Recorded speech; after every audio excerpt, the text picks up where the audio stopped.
Hello everyone. Are you looking to improve your English speaking and listening skills? Look no further. Our podcast conversations are the perfect way to improve your English language skills. By watching our podcast conversations, you'll be able to hear authentic English spoken at a natural pace by native speakers, helping you to better understand the language and improve your listening skills. Additionally, by listening to our conversations, you'll be able to pick up on common English phrases and idioms, helping you to improve your speaking skills and sound more natural when speaking English. So, join us for our podcast conversations and take your English language skills to the next level.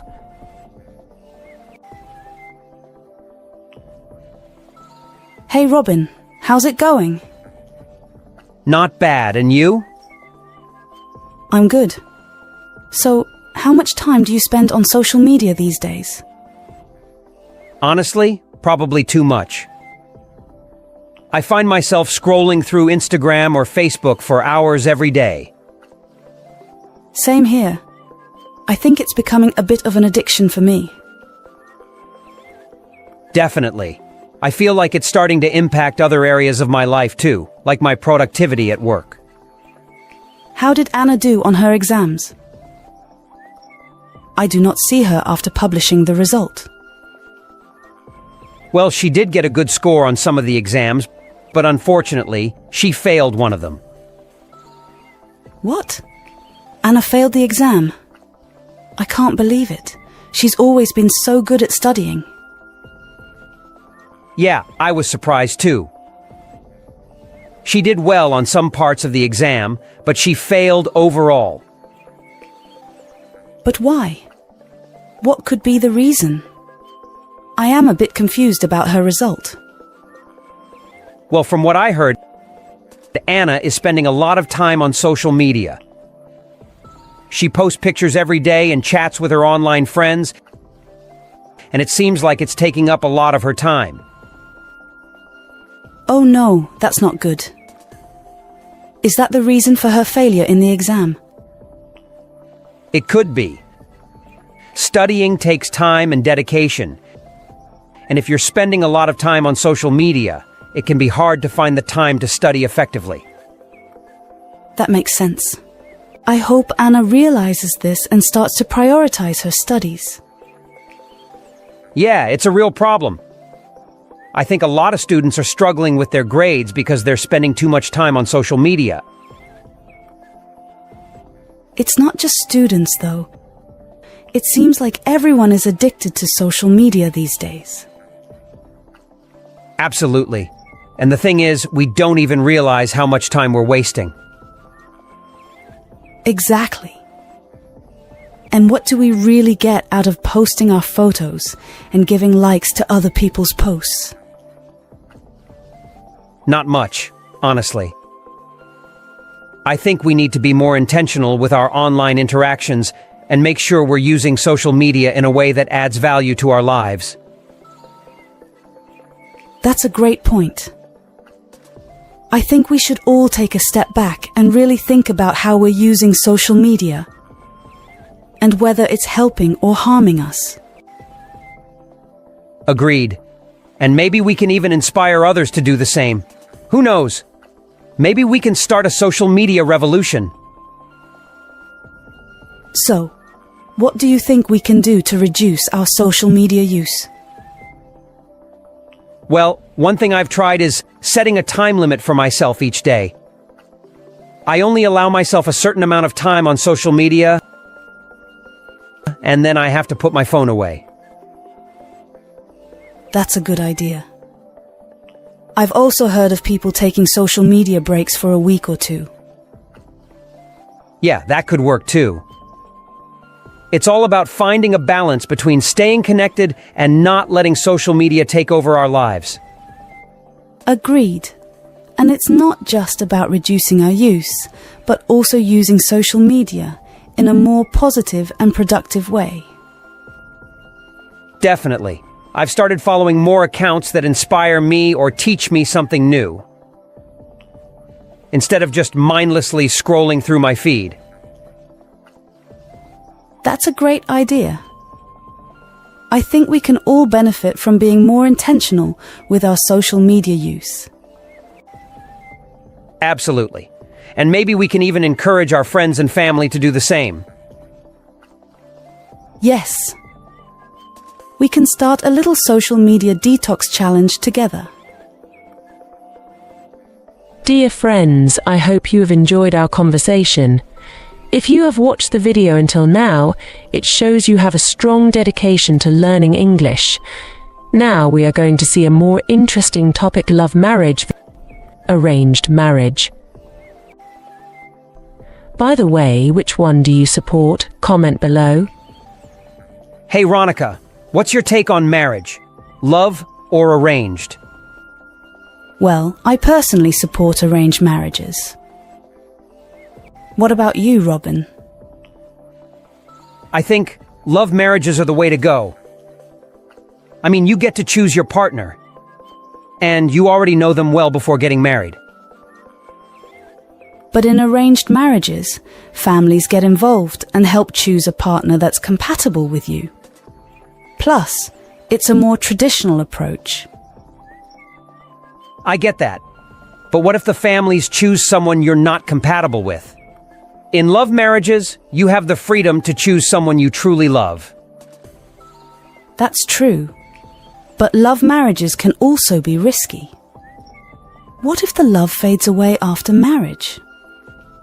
In arranged marriages, you work on building love and understanding with your partner over time. I see your point. But at the same time, love marriages can also lead to strong relationships if both partners are committed to each other. I agree. It really depends on the individuals and what they want in a marriage. Definitely, there's no one-size-fits-all approach when it comes to marriage. There are some reasons I don't support love marriage. What type of distraction are you talking about? I had a friend in my college. She was an excellent student. She had a relationship with a boy, and after a breakup, she became mad. She stopped focusing on her studies, and even wanted to do something terrible. This is wrong. If someone doesn't love you, why are you destroying your life?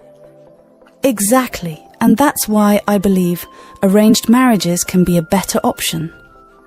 Families help choose a partner who is compatible with you and who will support your goals. I can see your point, but what if the families don't choose someone you like? That can be a risk, but in arranged marriages, families often consider factors beyond just liking someone. They look at compatibility, family background, and other important factors. I see. But in love marriages, you get to know the person before getting married and can make a decision based on that. That's true, but love can also be blind. People often overlook red flags in love marriages, which can lead to problems later on. Yeah, that's definitely a risk. But I still believe that if two people truly love each other, they can make it work. Of course, it really depends on the individuals and what they want in a marriage. There's no right or wrong answer. Absolutely, it's always great to have a friendly conversation and hear different perspectives on the topic. How often do you check your phone during the day? Every few minutes, I think. Even during meals or while studying? Yeah, it's kind of automatic now. What's the first thing you usually do when you unlock your phone? Open Instagram or scroll through TikTok. Why do you think you open those apps so quickly? I guess I'm looking for something to distract me or maybe just habit. Do you notice how you feel after spending time scrolling? Sometimes relaxed, but other times I feel like I wasted so much time. Do you ever feel pressured to check your notifications? All the time, like if I don't reply or react quickly, I feel guilty. Does that pressure ever stress you out? Yeah, especially when there are too many messages. How does it affect your focus when you try to do schoolwork? It's hard to concentrate, even when I'm doing homework. I keep picking up my phone. So, would you say social media helps you or is it holding you back? Both. I think it keeps me connected, but I know it's a distraction too. Have you ever tried to limit your screen time? A few times, but I always end up going back. Why do you think it's so hard to stop? Maybe because it feels like I'm missing out if I don't check. Missing out on what, exactly? On posts, updates, what people are doing, I don't know, just everything. Does it actually make you feel connected, or is it more of an illusion? That's a good question, I'm not sure. What would happen if you didn't use social media for a day? I'd probably feel restless or bored. Restless, why? Because I wouldn't know what to do with all that extra time. What do you think that says about how much control it has over your life? I guess it means I'm pretty hooked on it. So, if you feel hooked, do you think it's something you can break away from? I think so, but it would take a lot of effort. What do you think makes it so addictive? Probably the notifications and seeing what everyone else is up to. Ah, the fear of missing out. Right. Do you think that's a healthy mindset? No, but it's hard not to feel that way when everyone's posting constantly. True. What about the content itself? Do you feel like it's adding value to your life? Sometimes, like, I see funny stuff or learn random facts. But a lot of it is just nonsense. So, if most of it isn't meaningful, why do you keep going back? I guess it's just easy. Like, it's there, so I open it without thinking. That's interesting. Do you think social media companies design it to keep you hooked? Definitely. They know how to make it impossible to stop scrolling. And how do you think that affects your mental health? Honestly, it makes me feel drained sometimes. Like I compare myself to other people too much. Compare how? Their looks, their achievements, even how much fun they're having. It's hard not to. And do you think those comparisons are accurate? Probably not. People only show the good parts of their lives. Exactly. Do you think it's fair to compare your whole life to someone's highlight reel? No, but it's still hard not to do it. Have you ever thought about what you could do with the time you spend on social media? I've thought about it. I could study more, read, or even pick up a hobby. And how would that make you feel compared to scrolling? Probably better, like I'm actually accomplishing something. What stops you from making that change? It feels overwhelming, like I wouldn't know where to start. What if you started small? Maybe set a goal to cut your screen time by an hour. That sounds doable, but what if I get bored? Then replace that hour with something meaningful. What's something you've always wanted to try? I've been wanting to learn how to play guitar. That's a great idea. Imagine if you used just 1 hour a day for that. How would you feel after a month? Probably proud of myself and maybe less guilty about wasting time. Exactly. Social media isn't all bad, but do you think you could find a balance? I'd like to. I think I just need to take it one step at a time. Good approach. Start by being mindful. Ask yourself, is this really adding value to my life? Every time you pick up your phone. That makes sense. It might help me realize how often I'm just scrolling for no reason. Right. It's about taking control instead of letting social media control you. Yeah, I guess it's all about finding that balance. Exactly.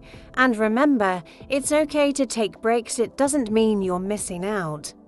It means you're prioritizing yourself. I'll try. It's time to stop letting my phone run my day. That's the spirit. I'm looking forward to hearing how it goes.